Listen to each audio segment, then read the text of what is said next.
फिर से वही सपना देखा? उसका कॉल आया था फिर से? हाँ, और वो भी ताऊ जी के सामने। सुभाष, कल सुबह तक मेहरा जी का ऑर्डर किसी भी हालत में भिजवाना है। जी भैया, लगभग सब कुछ अच्छे से तैयार है। दीदी, पढ़ाई अच्छी चल रही है ना? जी पापा, कुछ दिन में एग्जाम्स हैं। रात के 10 बजे। अदिति, चा बेटा फोन उठा।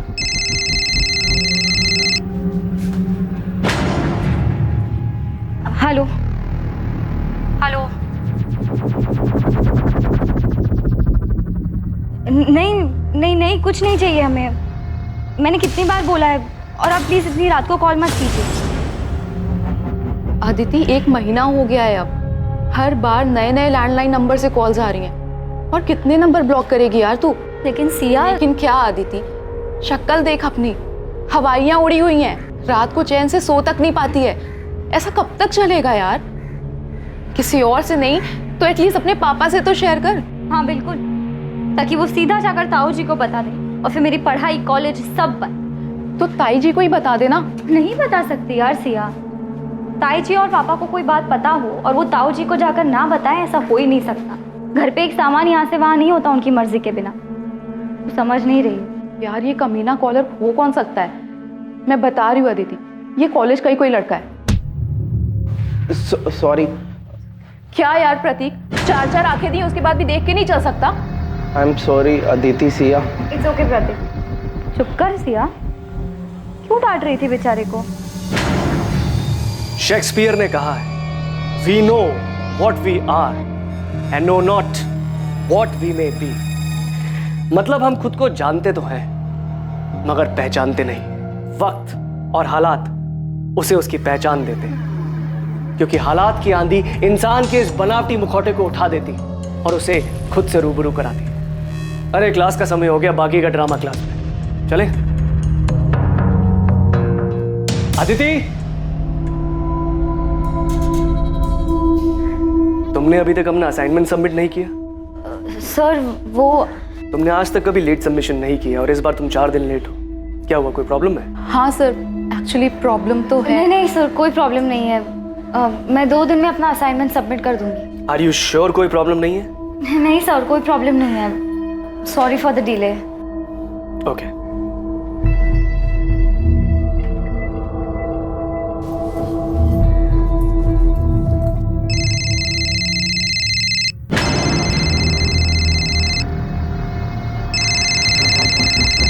बेटा अदिति, फोन तो मेरा बजा, तुम क्यों चौंक गई? लाओ दो फोन। हेलो, हाँ पार्सल भिजवा दीजिए। हाँ हाँ ठीक है, चलेगा। बेटा अदिति, तो ठीक है ना? हाँ ताई जी, मुझे क्या होना था? तेरे ताऊजी और मैंने तेरी माँ से प्रॉमिस किया था, उन्हें वचन दिया था कि हम तेरा ख्याल रखेंगे। मैं तेरे साथ हमेशा हूँ।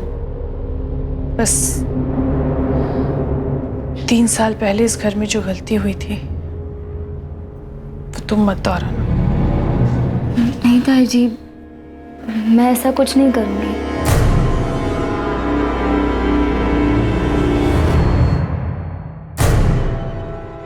ठाकुर साहब मिले थे, वो अपने छोटे बेटे विकास के लिए लड़की ढूंढ रहे। आदिति के बारे में पूछ रहे थे, तो मैंने उन्हें आदिति की फोटो दिखाई जो उन्हें पसंद आई। वो आदिति से मिलना चाहते हैं। पिछली बार जो कुछ भी हुआ उसके बाद ठाकुर साहब अभी भी अपने बेटे के लिए पिछली बार जो हुआ उसे भूल जाओ ज्योति, जो सामने उसे देखो। हो सकता है ठाकुर खानदान से हमारा रिश्ता होना लिखा है और रिश्ता खुद चलकर आ रहा है। विकास अच्छा लड़का है, मुंबई में रहता है, अगले हफ्ते कानपुर आ रहा है, मिल लेगा आदित्य से। पर मेरी पढ़ाई, कॉलेज का आखिरी साल है। तो फिक्र मत कर बेटा, तेरे एग्जाम्स के बाद ही तेरी शादी करेंगे। हाँ, एग्जाम के बाद ही शादी होगी, लेकिन सगाई इसी महीने होगी। ठाकुर साहब अब ज्यादा रुकना नहीं चाहते और मैं भी उनकी बात से सहमत हूँ।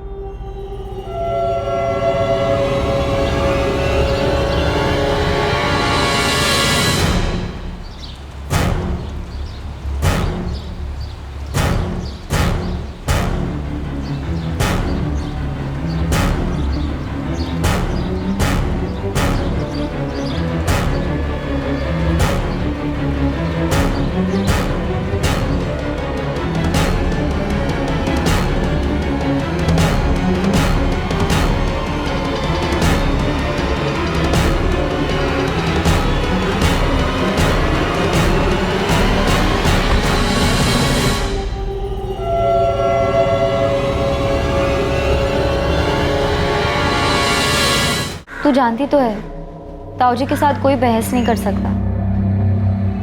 उन्होंने कहा है तो शादी होकर रहेगी। मैं तुम्हारी जगह होती तो भाग जाती।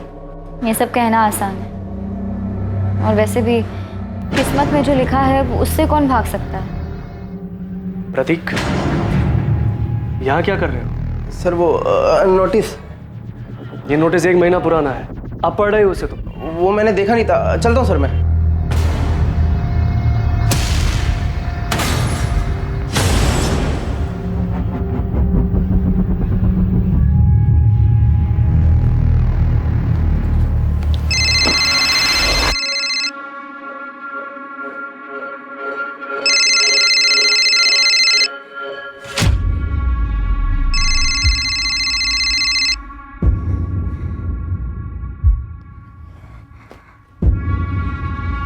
हेलो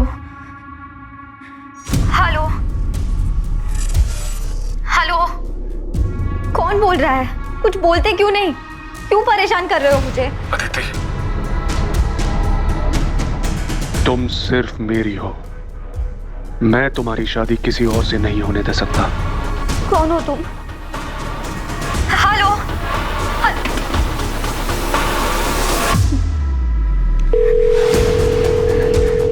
हेलो, हाँ अभी फिर से फोन आया था। इस बार धमकी दे रहा था कि किसी और से शादी नहीं करने देगा। अब बहुत हो गया, इस बार कुछ ना कुछ तो करना ही पड़ेगा। मैं बाद में बात करती हूँ, बाय।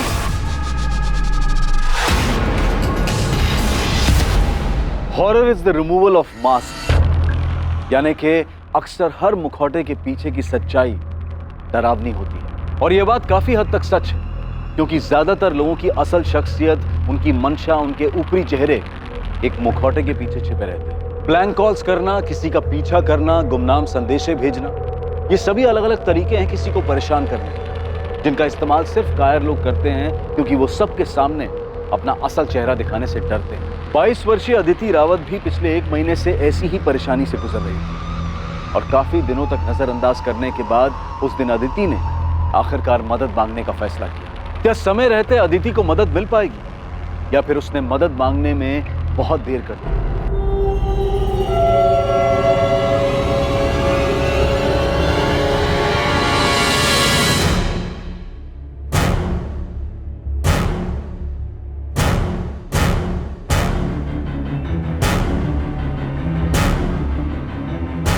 ताई जी, मैं चलती हूँ। ठीक है बेटा, संभल के जाना। Bye bye.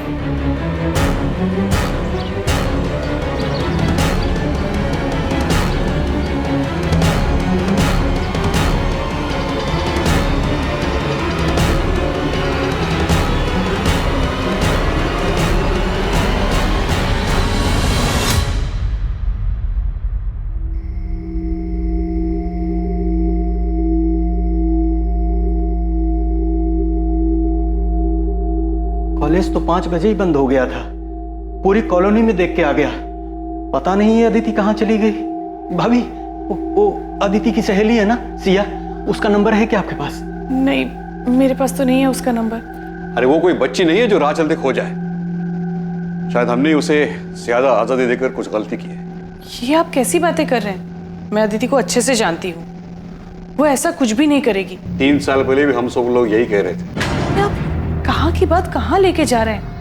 हमारी बच्ची गायब है, उसे ढूंढने के बजाय आप पुरानी बातें लेके बैठ गए। मुझे लगता है हमें पुलिस के पास जाना चाहिए। सुभाष, इतनी जल्दी में फैसला लेना ठीक नहीं है। सुबह तक रुकते, पुलिस के पास जाएंगे तो बात बढ़ेगी। पर भैया, सुबह तक हम पता नहीं सर अदिति कहाँ है, और उसका फोन भी ऑफ जा रहा है। अगर तुम्हें मिले तो बोलना मैंने बुलाया है। उसने अभी भी अपना असाइनमेंट सबमिट नहीं किया है। किसी के साथ किसी तरह के झगड़े का सवाल ही नहीं है।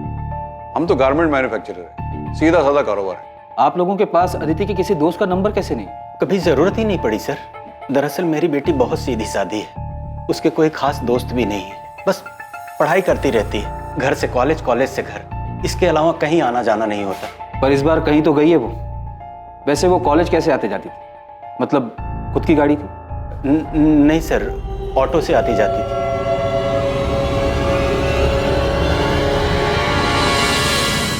हम अदिति की फोटो आसपास के थानों में भेज रहे हैं। उसके कॉल रिकॉर्ड्स भी मंगवाए, जिससे पता चल जाएगा कि उसने लास्ट बात किससे की। कल 3 सितंबर को अदिति कॉलेज ही नहीं आई थी? जी नहीं, पिछले कुछ दिनों से ना वो थोड़ी सी परेशान लग रही थी। मैंने उससे पूछा भी था कि कोई दिक्कत है, उसने बताया ही नहीं। शायद उसकी दोस्त सिया को पता हो, शायद उसे कुछ बताया हो।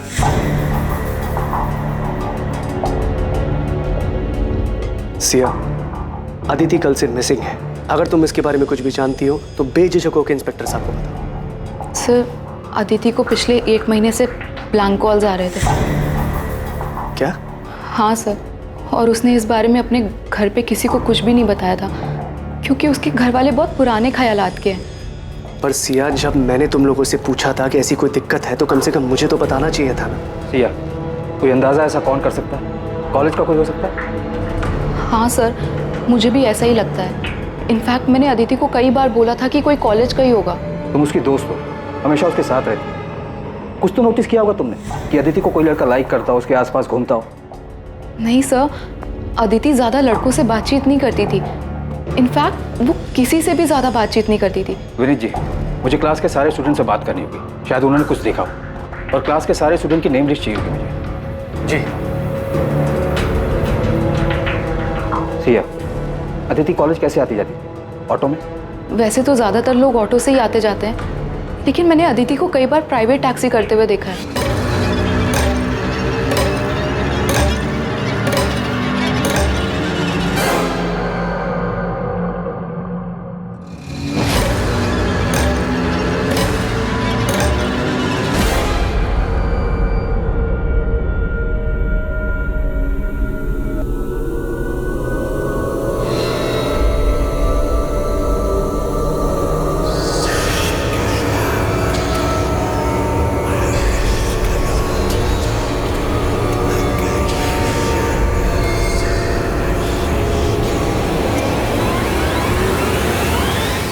कोई उसे कॉल करके तंग कर रहा था तो उसे हमें बताना चाहिए था।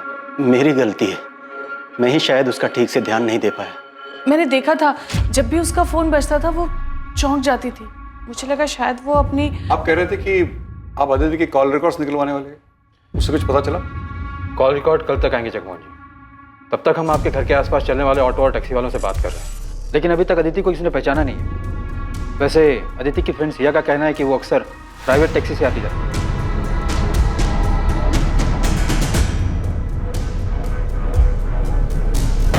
अब वो टैक्सी से जाए ऑटो से क्या फर्क पड़ता है? फर्क पड़ता है, और इस बात से भी फर्क पड़ता है कि आप लोगों को उसके दोस्तों के बारे में कुछ पता नहीं, और ये भी नहीं पता कि वो कॉलेज कैसे आती जाती है।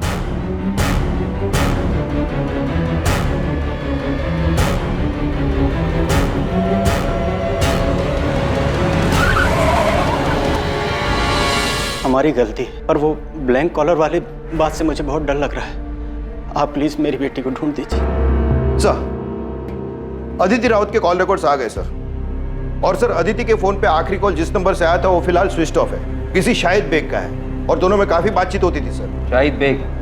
लेकिन इस नाम का तो कोई स्टूडेंट अदिति की क्लास में नहीं है। और ये पिंक नंबर किसके? सर, ये 6-7 पीसीओ के नंबर्स हैं। इनसे अदिति को लगभग 20-30 सेकंड के कॉल्स आए हैं। पक्का इन्हीं पीसीओ से अदिति को ब्लैंक कॉल किया गया होगा, और शायद इन कॉल्स के डर से ही अदिति ने टैक्सी में आना जाना शुरू किया होगा सर। मुझे इन सारे पीसीओ के एड्रेस चाहिए, जल्द से जल्द।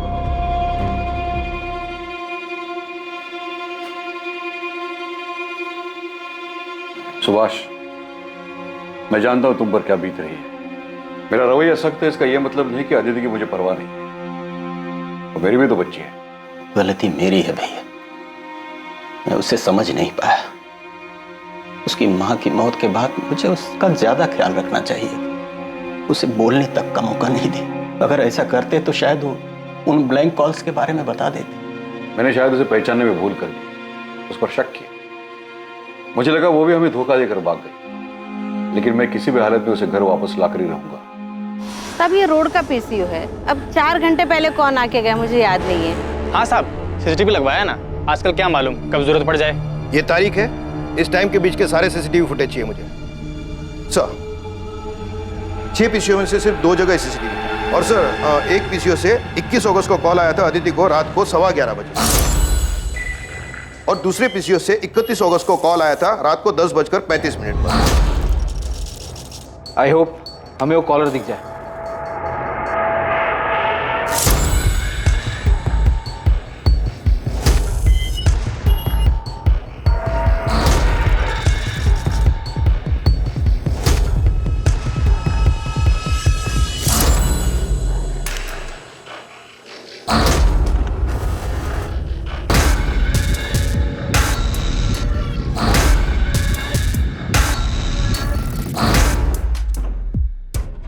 पूरे फुटेज में शक्ल तो नजर ही नहीं आ रही, सिर्फ पीठ नजर आ रहा है। काफी शातिर मालूम पड़ता है। कैप पहन कर आया था। जी सर। हाँ सर, मैं अभी आती हूँ। ध्यान से देखना सिया, चेहरा नहीं दिख रहा है, पर शायद बॉडी लैंग्वेज से तुम पहचान जाओ।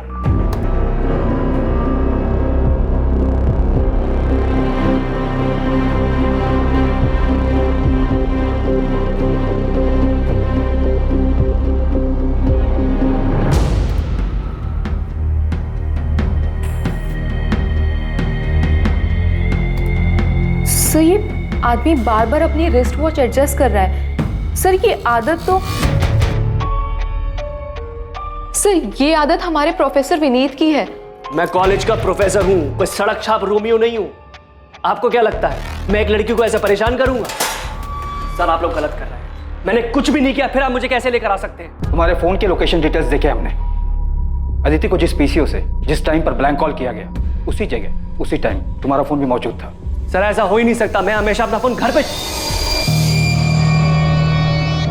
मैकबेथ अपने राजा के प्रति बहुत वफादार, पर लेडी मैकबेथ के कहने पर उसके मन में भी राजा बनने के ख्वाब जाग गए। फिर क्या था, उसके एक वफादार मुलाजिम होने का मुखौटा गिर गया और खुद अपने हाथों से उसने अपने राजा को मार डाला। अब सोचने वाली बात यह है कि शायद मैकबेथ को यह खुद नहीं पता था कि उसके वफादारी के मुखौटे के पीछे एक दगाबाज शख्स है। इंसानी फितरत का कोई भरोसा नहीं होता, कभी कभी चेहरे के पीछे की असलियत बहुत भयानक होती है। क्लास का टाइम हो गया, अगली बार नेक्स्ट एक्ट पढ़ के आइएगा, वो डिस्कस करेंगे। एक्सक्यूज मी सर, मुझे नहीं लगता मैकबेथ ने कोई मुखौटा पहना था। इंसान खुद को ही ना पहचान सके, ऐसा कैसे हो सकता है? मुझे लगता है मैकबेथ ने ये सब उसकी बीवी के प्रभाव में आकर किया था। फाइनली इस क्लास में कोई तो है जो लिटरेचर में दिलचस्पी लेता है, वरना बाकी सब तो उल्लू की तरह ताकते रहते हैं। और रहा ताल्लुक तुम्हारे सवाल का, तो ये सवाल तुम अपने आप से पूछो। पिछले 1 साल में पहली बार तुमने मुझसे आके कोई सवाल किया है? क्या तुमने कभी ये सोचा था कि तुम सामने से आकर मुझसे शेक्सपियर डिस्कस करोगी? शायद ऐसी भी कोई अदिति है जिसे हम क्या तुम खुद नहीं जानती। वो बहुत शांत स्वभाव की थी, बाकियों से बिल्कुल अलग। मैं उसे करीब से पढ़ना चाहता था, जानना चाहता था। उसकी सादगी मुझे भाने लगी थी। वही मीठी आवाज़ सुनने के लिए मैं उसे ब्लैंक कॉल्स किया करता था, मगर कभी हिम्मत नहीं हुई उसे बताने की। फिर इस बीच मुझे पता चला कि उसकी शादी की बात चल रही है। अदिति अभी सिर्फ तू 22 साल की है, इतनी जल्दी शादी कौन करता है? और तूने कुछ बोला नहीं? तू जानती तो है, ताऊ जी से कोई बहस नहीं कर सकता। उन्होंने कहा है तो शादी होकर रहे। ये सुनकर मुझे बहुत गुस्सा आया। वो ऐसे कैसे किसी और के साथ शादी कर सकती थी? इसलिए उस दिन मैंने उसे कॉल करके पहली बार बात की। अदिति, तुम सिर्फ मेरी हो, मैं तुम्हारी शादी किसी और से नहीं होने दे सकता। तेरी लव स्टोरी में कोई इंटरेस्ट नहीं मुझे। ये बता अदिति कहाँ है, क्या किया तूने उसके साथ? सर मैंने उसके साथ में कुछ नहीं किया है। चुपचाप सच बता दे। अब लेक्चर खत्म, प्रैक्टिकल शुरू होगा, जिसमें सिर्फ सच बाहर आएगा। शंभू। जी सर। शुरू हो जा। किसी पे भरोसा ही नहीं कर सकते यार। I mean, प्रोफेसर विनीत जैसे पढ़े लिखे लोग ऐसी हरकत कर सकते हैं? हाँ, कौन असल में क्या है ये तो कोई नहीं बता सकता। बेचारी अदिति, एक तो पहले ही उसके घर में इतनी ज्यादा प्रॉब्लम थी और अब ये ब्लैंक कॉल्स का चक्कर आके उसके सर पड़ गया। तुझे अंदाजा भी नहीं होगा यार कि उसके घर वाले हर बात को लेके कितनी रोक टोक करते थे। मैंने क्या किया पापा? जीन्स पहनने में क्या गलत है? बाकी लड़कियां भी तो पहनती हैं। दुनिया अगर गलत करे तो इसका मतलब ये नहीं है कि उनकी देखा देखी हम भी गलत करें। तो जानती है ना ताऊ जी को, उन्हें ये सब पसंद नहीं है। और आपको पापा? मैं जानती हूँ पापा, नाम सिर्फ ताऊ जी का आता है, पर आपकी सोच भी उनसे कुछ अलग नहीं है। ऐसी बात नहीं है बेटा, हम जिस समाज में रहते। पापा आप भी उन्हीं की तरह है, समाज की तरह, जो हर वक्त बस लड़कियों पर पाबंदियां लगाने के लिए और उन्हें हर बात के लिए जिम्मेदार ठहराने के लिए खड़े होते हैं। काश आज माँ जिंदा होती, वो ऐसा कभी नहीं होने देती। अदिति, सर अदिति को मैंने किडनैप नहीं किया है। ये आप मुझे कहाँ लेके जा रहे हैं? मैं कोई क्रिमिनल नहीं हूँ। कोर्ट में पेशी है तेरी, हमने अर्जी दाखिल की तुझे रिमांड पर लेने के लिए। अब देखते हैं तू सच कैसे नहीं बोलता। 10 दिन हमारे साथ जेल में रहेगा ना तो सब उगल देगा। सर एक बात बहुत अजीब है, अदिति रोज एक प्राइवेट टैक्सी में आया जाया करती थी, और यही नहीं, रोज वो टैक्सी एक ही होती थी।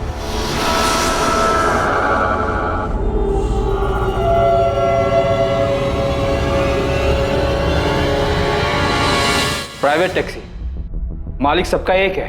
देख प्रोफेसर, तू बच्चों को भले ही कुछ भी पढ़ाता हो, या हमें पढ़ाने की कोशिश मत करना। सर मैं सच बोल रहा हूँ। अक्सर कॉलेज खत्म होने के टाइम पर मैं गेट पे खड़ा रहता था अदिति को जाते हुए देखने के लिए। तब मैंने कई बार देखा वो व्हाइट कलर की प्राइवेट टैक्सी में ही जाया करती थी। शायद मेरा ध्यान हमेशा अदिति पर था, इसलिए इस बात पर कभी ध्यान नहीं गया। काफी झूठ बोल रहा है प्रोफेसर, कहानियां सुनाने में माहिर है सर। एक लीड मिली है, चेक तो करना पड़ेगा। 4 दिन हो गए, अभी तक अदिति अपने घर वापस नहीं लौटी है। और वैसे भी प्रोफेसर विनीत के कॉल रिकॉर्ड साफ है। तुम खबरी आसिफ से बात करो, बोलो कि एक व्हाइट कलर की प्राइवेट टैक्सी है जिस पर मालिक सबका एक है लिखा हुआ, उसके बारे में पता करें। जी सर। आसिफ को बोलना कि कॉलेज के आसपास पता करें, टैक्सी रोज वहीं जाती थी।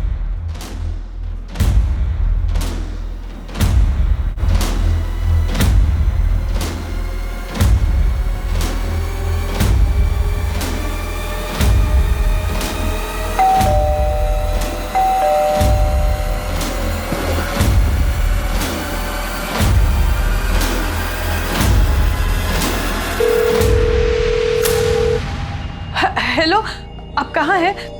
तुरंत घर आ जाइए। अरे लेकिन हुआ क्या है? जिसका डर था वही हुआ। हाँ, आप सवाल मत पूछिए, बस जल्दी घर आ जाइए। देखो मैं रास्ते में हूँ, गाड़ी में। तुम साफ साफ बोलो क्या हुआ है।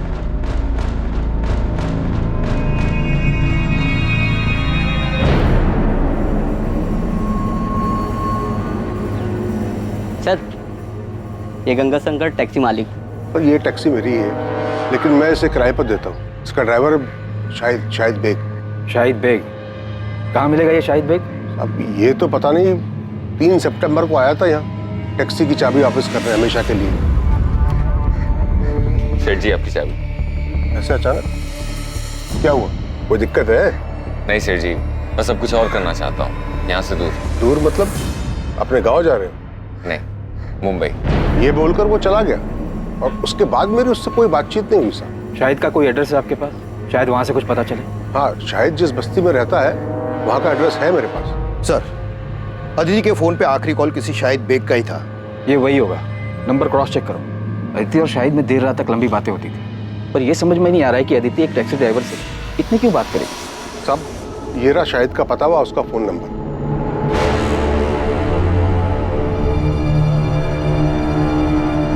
ये वही शाहिद बेग है। सर ये बालक यहीं शाहिद रहता था। 2 साल पहले उसने ये घर मुझसे किराए पे लिया था।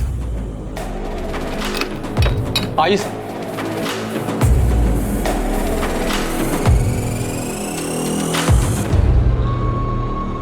शाहिद ने कमरा कब खाली किया? 3 सितंबर को? हाँ साहब, उसी दिन किया था। कुछ बताया था उसने? कहाँ जा रहा है? जमुना भाई इस बार दुबई जा रहा हूँ किस्मत आजमाने। ये चल क्या रहा है शाहिद के दिमाग में? सबको अलग अलग जगह बताकर खुद गायब हो गया। अदिति हमेशा शाहिद की टैक्सी से आती जाती थी, और शाहिद ने अपनी टैक्सी 3 सितंबर को वापस की, और उसी दिन से अदिति और शाहिद दोनों गायब हैं। ये महज इत्तेफाक तो नहीं हो सकता। सर यहाँ तो कुछ और ही खिचड़ी पक रही थी। ये शाहिद की पड़ोसन बता रही थी कि शाहिद के घर पे किसी लड़की का रेगुलर आना जाना था। हाँ साहब, ये तो वही लड़की है जो शाहिद के घर पे आती थी।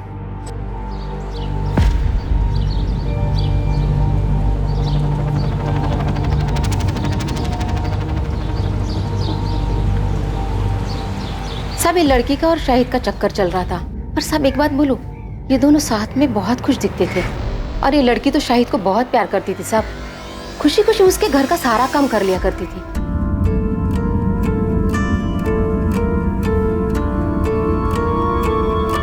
क्या कर रहे हो? कोई देख लेगा तो? तो देखने दो। तुम यहाँ क्या कर रहे हो? बुखार है ना, आराम करना चाहिए। चलो अंदर चलो। अच्छे बड़े घर की लड़की, कॉलेज जाने वाली, अपनी उम्र से काफी बड़े टैक्सी वाले के प्यार में पड़ गई, और इतना ही नहीं, अपना घर छोड़कर उसके साथ भाग भी गई। कुछ ज्यादा फिल्मी नहीं हो गया ये? नई पीढ़ी है सर, फिल्मों से सीखते हैं इन लोग। और फिर इस अदिति के घर वाले तो काफी पुराने ख्यालात के हैं। शाहिद के कॉल रिकॉर्ड्स निकलवाओ, और ये सच भी हमें रावत फैमिली को बताना ही होगा। कॉल डिटेल से तो ये लगता है कि अदिति और शाहिद आपस में काफ़ी लंबी लंबी बातें करते हैं। और इतना ही नहीं, अदिति शाहिद के घर भी आ जाया करती। वहाँ के आस पड़ोस के लोगों ने अदिति को कई बार देखा है। इसलिए हमें यकीन है कि अदिति और शाहिद एक दूसरे से प्यार करते थे और इसलिए भाग गए। शाहिद के गांव रायबरेली का एड्रेस मिला है, हम वहाँ जाकर पता करने की कोशिश। रहने दीजिए, आपकी मदद का बहुत बहुत धन्यवाद। अब उन्हें ढूंढने की कोई जरूरत नहीं है। अदिति खुद हमसे रिश्ता तोड़कर चली गई है। आप तकलीफ मत उठाइए, इस केस को क्लोज कर दीजिए। एक बार अदिति हमें मिल जाए उसके बाद तो ये केस हम क्लोज ही कर देंगे। हम लोगों ने फैसला कर लिया है, हमें उनसे कोई वास्ता रखना नहीं है और न ही इस केस। जब आप लोग खुद अदिति को नहीं ढूंढना चाहते तो ये केस हम क्लोज कर देंगे।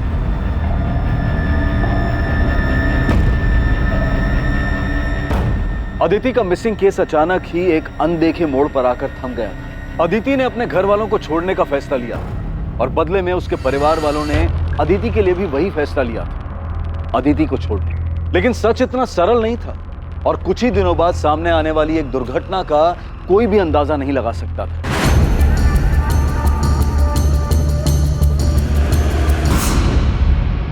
सब विक्टिम का गला घोटा गया है, कपड़े भी फटे हुए हैं, शायद रेप किया गया है और लाश को उस बोरी में लाया गया है।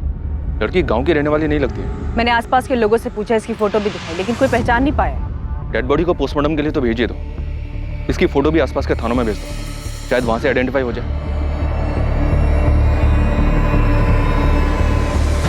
तो विक्टिम की फोटो दिल्ली, नोएडा और आसपास के थानों में भेजी, लेकिन अभी तक कोई रिस्पॉन्स नहीं आया है। शायद विक्टिम यहाँ की हो ही नहीं। तो एक काम कर दो, हमारे सोशल मीडिया ग्रुप की हेल्प लो और विक्टिम की फोटोज उसमें भी सर्कुलेट करो।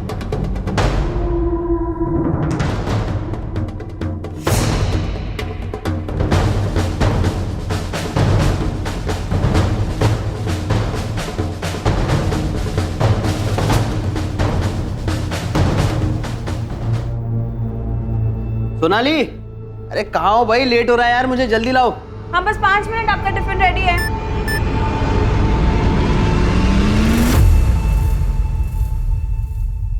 ए सोनाली, मेरा टिफिन रेडी हुआ कि नहीं? क्या हुआ?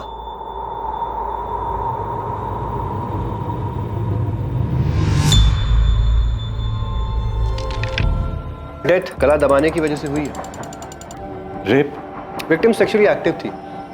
अंदरूनी जांच के बाद ऐसा लगता है कि रेप नहीं हुआ है, लेकिन हाँ, हाथ में और पीठ पे जिस तरीके के खरोच के निशान हैं, उससे लगता है शायद जबरदस्ती करने की कोशिश जरूर की गई थी। और जब कोशिश में वो कामयाब नहीं हो पाया तो गुस्से में आकर उसने इसे मार डाला। डॉक्टर, इसका मर्डर कब हुआ होगा? लगभग 24-25 घंटे पहले।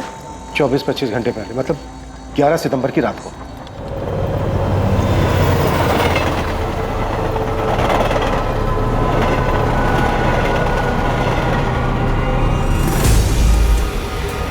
ऐसे नहीं, ऐसे बना, ठीक है? आजा। बस करो भी बतख जैसे मुंह बनाना। ये कपड़े पहन ले सोनाली, तेरे पापा आते ही होंगे। आप आओ, हमारे साथ फोटो खींचो। अरे मैं कहाँ? बैठो यहाँ बैठो। अरे मुझे नहीं आता ये सब। जी, हमारी फोटोज ही नहीं है साथ में। देखो सिर्फ आपको बस ऐसे करना। कैसे? ऐसे, ठीक है? आओ।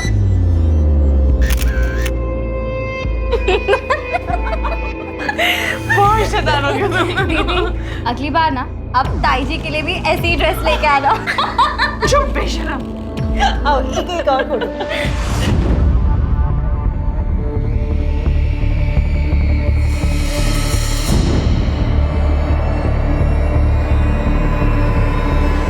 ये मेरे चाचा जी सुभाष रावत की बेटी है सर। हमारा घर कानपुर में है। अदिति वहीं रहती थी। आपने अपनी फैमिली को इन्फॉर्म कर दिया? नहीं सर, हिम्मत नहीं उन्हें फोन करने की। पिछले 3 सालों से कोई बातचीत नहीं है हम लोगों के बीच में, क्योंकि मैंने भागकर भानु से शादी की थी। वो आखिरी बार था जब मैंने उसे देखा था। आप हमें अपना कानपुर का एड्रेस दे दीजिए और अपने घर वालों के फोन नंबर्स, हम इन्फॉर्म कर देंगे।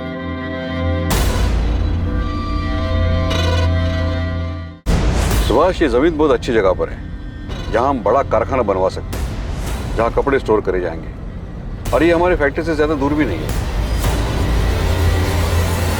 सुभाष, तुम्हारा ध्यान कहाँ है? भैया वो नहीं, वो बस दिल पर अच्छे बुरे का बोझ मत रखो। हमने कुछ गलत नहीं किया है। जो भी कुछ हुआ है उसके लिए अदिति खुद जिम्मेदार है। इसके बारे में बात करना भी फिजूल है। जो हुआ उसे भूल जाए। सोनाली ने जो नंबर दिया था उस नंबर पर रिंग तो जा रही है पर कोई फोन उठा नहीं रहा है। असल मैंने कानपुर पुलिस स्टेशन के पीएसआई अजय माथुर जी से बात की। अदिति की मिसिंग कंप्लेंट वही हैंडल कर रहे थे। 4 सितंबर को मिसिंग कंप्लेंट फाइल की गई थी। हाँ, अदिति रावत, उसके मिसिंग कंप्लेंट की इन्वेस्टिगेशन मैंने ही की थी। अभी कुछ दिन पहले ही की बात है। हाँ, एक टैक्सी ड्राइवर था शाहिद बेग नाम का, अफेयर था दोनों का, उसी के साथ चली गई। हम उन दोनों को ढूंढने में आगे बढ़ ही रहे थे कि अदिति की फैमिली ने केस क्लोज करने के लिए बोल दिया।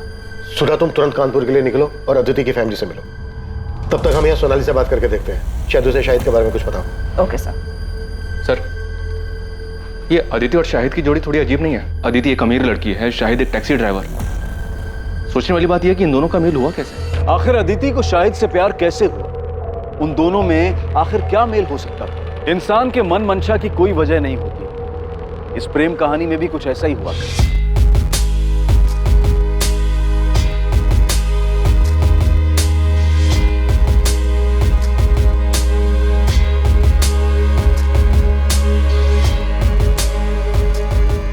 आइए मैडम, बैठिए। नहीं, आप जाइए, मैं ऑटो ले लूंगी। मैडम, आप ऑटो का किराया दे देना। बहुत देर से देख रहा हूँ, दूर दूर तक कोई ऑटो नहीं है। आप ऐसे ही धूप में खड़ी हैं। आपको भी ऑटो का इंतजार नहीं करना पड़ेगा और मुझे भी सवारी मिल जाएगी। बैठिए ना।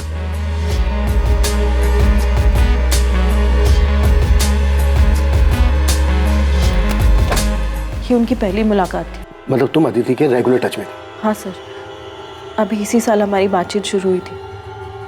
घर से भागने के बाद बड़ी हिम्मत करके मैंने उसे फ़ोन किया था। उसने घर पे किसी से नहीं बताया था कि हम लोगों के बीच में बात होती, क्योंकि मेरे पापा यानी अदिति के ताऊजी बहुत ज़्यादा स्ट्रिक्ट हैं सर, और कोई उनकी मर्जी के खिलाफ जाए ये उनको बिल्कुल पसंद नहीं था। सोनाली, तुमने लव मैरिज की थी, कोई गुनाह नहीं किया था। लेकिन सर, मेरी पापा की नज़रों में ये किसी गुनाह से कम नहीं है।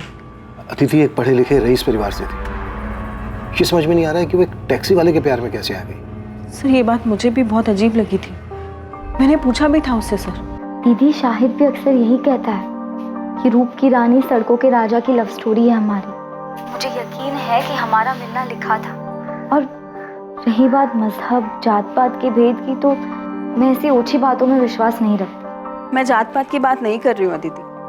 मैं लोगों के पढ़े लिखे होने के नज़रिए, उनके इंटेलेक्चुअल लेवल की बात कर रही हूँ। तूने कहा था ना कि वो सिर्फ 5वीं क्लास तक पढ़ा है, तो उसे तो तेरी बात भी समझ नहीं आती होगी। तुम लोग बात क्या करते हो आपस में?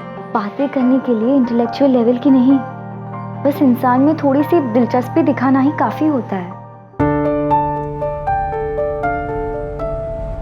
कौन सी किताब पढ़ रही हैं मैडम जी? क्यों? इतने ध्यान से पढ़ रही हैं तो काफी अच्छी ही होगी। The tragedy of Othello with connections.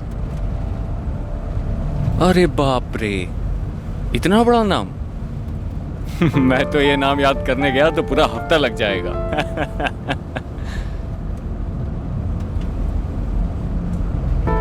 मुझे भी किताबें पढ़ने का शौक था बचपन में, लेकिन वो अरमान कभी हकीकत नहीं बन पाया। क्यों? अब्बा का इंतकाल हो गया था बचपन में। इससे पहले कि कुछ समझ पाता, कंधे से स्कूल बस्ता हटाकर सर पे बोझ डाल दिया गया। घर चलाने के लिए अम्मी की मदद करनी थी, तो तब से लेकर अभी तक वही करता चला आ रहा हूँ। मतलब उसने तुझे अपनी दुख भरी कहानी सुनाई और तेरा दिल पिघल गया? मैंने उस पर तरस खाकर उसे पसंद नहीं किया है, बल्कि उसके आने से मुझे पहली बार कोई ऐसा मिला जो बिना किसी मतलब के, बिना किसी उम्मीद के मुझ में दिलचस्पी दिखा रहा है, जो मुझे वक्त देना चाहता है, मुझे सुनना चाहता है। और दीदी, आपको पता है शाहिद बहुत ही जिंदा दिल इंसान है। ना कुछ हुआ है उसके साथ, मगर फिर भी हंसता रहता है और हमेशा मुझे हंसाने में लगा रहता है।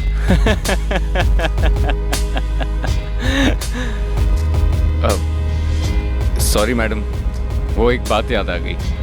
वो मेरी पड़ोसन है ना, उसको जब बुखार होता है ना तो वो बहुत खुश हो जाती है। पता है क्यों? उसे लगता है वो बहुत हॉट लग रही है।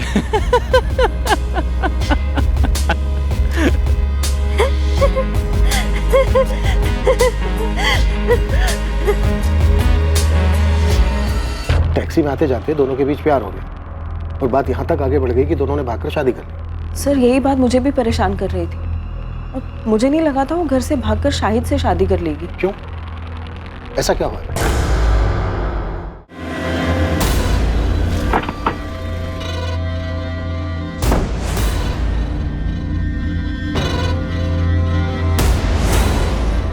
वो टैक्सी वाले शाहिद ने मेरी अदिति को मार दिया। इन्वेस्टिगेशन चल रही है सुभाष जी, लेकिन एक और पॉसिबिलिटी ये है कि शायद शाहिद को भी मार दिया गया होगा। लेकिन मुझे पूरा यकीन है कि उसी कमीने ने आदित्य को मारा होगा। मैंने उसे तभी पहचान लिया था जब वो दोनों शादी करके यहाँ आए थे हमारे पास। क्या आप लोग पहले से जानते थे कि उन दोनों ने शादी कर ली थी? शाहिद पहले से शादीशुदा था, तो फिर अदिति उसके साथ भागी क्या? सर यही बात तो मुझे समझ नहीं आ रही है। अदिति ने कहा था कि शाहिद ने उसके साथ धोखा किया है। शाहिद ने मुझे धोखा दिया है दीदी। मैं उसके लिए सब कुछ छोड़ने को तैयार थी, पर उसने मुझे अंधेरे में रखा। छोड़ो, काम करने दो। सारा सामान यहाँ वहाँ फेंक कर रखा है, इसीलिए बीमार पड़े थे तुम। हाँ तो ये बीमारी की तो मेहरबानी है जो तुम मेरे गरीब खाने में आई। हाँ बस। हाँ अब ठीक से सफाई करने दो। ठीक से साफ सफाई नहीं होगी तो वापस बीमार पड़ जाओगे।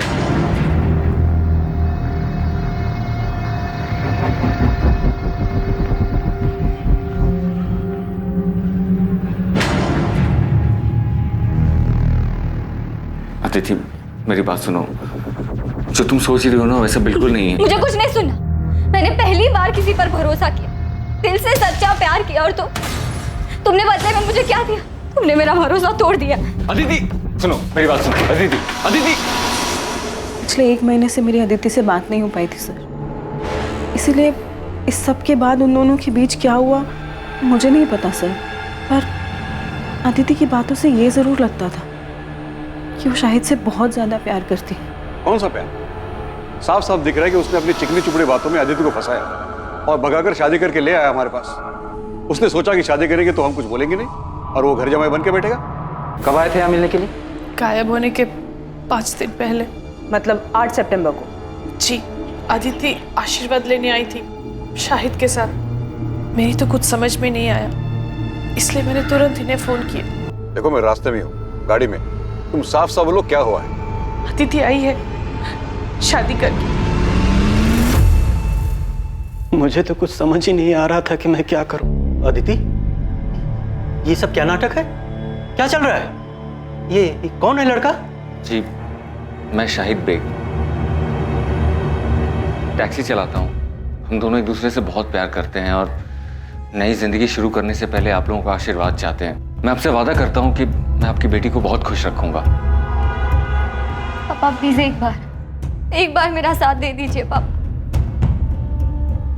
सच में शाहिद से बहुत प्यार करती हूँ। इतना बड़ा कदम उठाने से पहले कम से कम एक बार तो बता देती। तेरे ताऊ जी को पता चला ना तो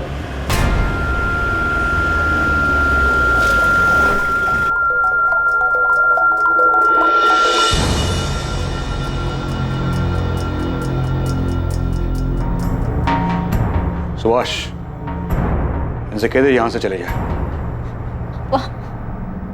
मैं कहता हूं चले जाओ यहां से। हम समझ लेंगे कि तू भी सोनाली की तरह मर गई है हमारे लिए। लेकिन याद रखना, जो लोग बुजुर्गों का दिल दुखा के खुशियां ढूंढते हैं ना, जिंदगी उन्हें कभी खुश नहीं रखती। आपने तो हमें कुछ नहीं बताया, सीधे कहा कि केस क्लोज कर दो। हाँ तो और क्या कहते हैं? लेकिन शाहिद और अदिति तो एक दूसरे से प्यार करते थे ना, तो फिर शाहिद अदिति को क्यों मारेगा? अदिति अपने साथ अपने सारे गहने और कुछ कैश लेकर भागी थी, जिसका पता हमें कुछ दिनों बाद चला। गहनों की कीमत ही लगभग 10-15 लाख होगी। शाहिद को सिर्फ पैसे से मतलब था। उसने 10-15 लाख का मुनाफा देखा और मार दिया अदिति को। अदिति के घर वालों को शाहिद पे शक है। देखने से तो ऐसे ही लगता है। शाहिद पहले से शादीशुदा था। अदिति ने शाहिद से शादी की जिद की होगी तो शाहिद को मजबूरन अदिति से शादी करनी पड़ी।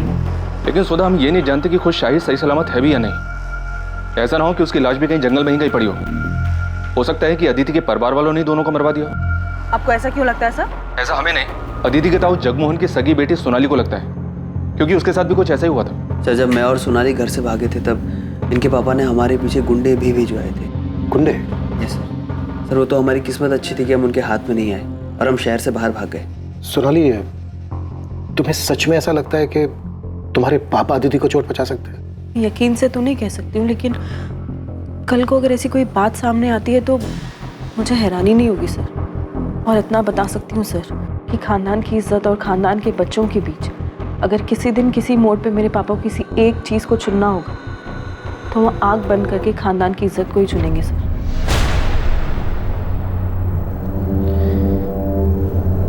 अदिति की बॉडी कल सुबह मिलेगी। अदिति ने भले ही अपने औलाद होने का फर्ज ना निभाया हो, लेकिन हम तो बड़े हैं, हमें अपना फर्ज निभाना ही होगा। उसका अंतिम संस्कार करना। इंसान वही होता है जो दूसरों की गलतियों से कुछ सीखे, लेकिन लाख समझाने के बावजूद भी अदिति ने वही गलती दोहराई। उसे वही मिला जो उसने बोया था।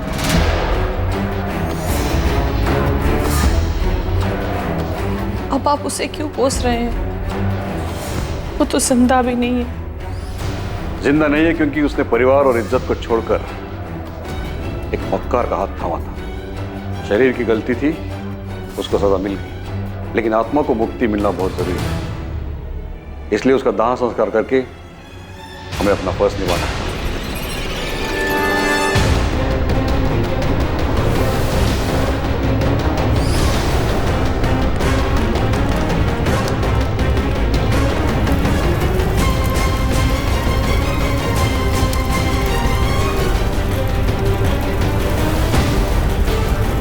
हमें सबसे पहले ये पता लगाना है कि इस वक्त शाहिद कहाँ है। क्या सबके पीछे उसी का हाथ है या फिर वो खुद एक विक्टिम? सर, जहाँ अदिति की लाश मिली उसी जंगल वाले एरिया में हम लोग शाहिद की डेड बॉडी को भी सर्च करें। शायद कोई जंगली जानवर उसे अंदर खींच कर ले गया। अगर खुद शाहिद मर चुका है तो फिर साफ साफ ये ऑनर किलिंग का केस बनता है, और ये काम अदिति के ताऊ जगमोहन और उसके पिता सुभाष का हो सकता है। शक इसलिए भी हो रहा है क्योंकि जगमोहन की बेटी सोनाली को भी अपने पिता पर भरोसा नहीं है। वैसे इन लोगों के अलावा और किसका काम हो सकता है? प्रोफेसर विनीत, कानपुर के पीएसआई अजय माथुर बता रहे थे इस प्रोफेसर के बारे में। फाइनली इस क्लास में कोई तो है जो लिटरेचर में दिलचस्पी लेता है, वरना बाकी सब तो उल्लू की तरह ताकते रहे। अदिति से एक तरफा प्यार किया करता था, ब्लैंक कॉल भी किया करता था, यहाँ तक कि उसने धमकी भी दी थी अदिति को किसी और से शादी ना करने की। और जब कॉलेज वालों को इसके बारे में पता चला तो उसे कॉलेज से निकाल दिया गया। इस वक्त कहाँ है विनीत? माथुर साहब बता रहे थे कि कॉलेज से निकाले जाने के बाद वो अपने घर में ही बंद। क्या करता बेचारा ओथेलो? प्यार में जलन होना स्वाभाविक है। वो अपने प्यार को किसी और के साथ नहीं देख सकता था, इसीलिए उसने खुद उसको।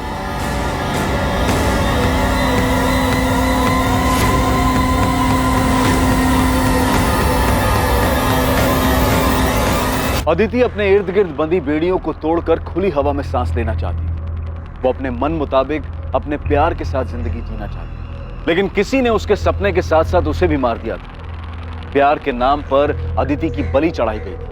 अपनेपन का मुखौटा पहनकर किसी ने उसके साथ विश्वासघात किया था, धोखा किया था। लेकिन इस धोखे के पीछे आखिर था कौन? उसका अपना पति शाहिद, जिसके लिए उसने सब कुछ छोड़ दिया था, या फिर उसके अपने पिता और उसके ताऊ जी जिन्होंने उसे बचपन से बड़ा किया था, या फिर यह काम किसी और का था? कोई ऐसा जिसने अपनेपन और दोस्ती का मुखौटा पहनकर यह खेल इतनी अच्छी तरह से खेला कि अदिति को भी उसके भयानक इरादों की भनक तक नहीं लगी।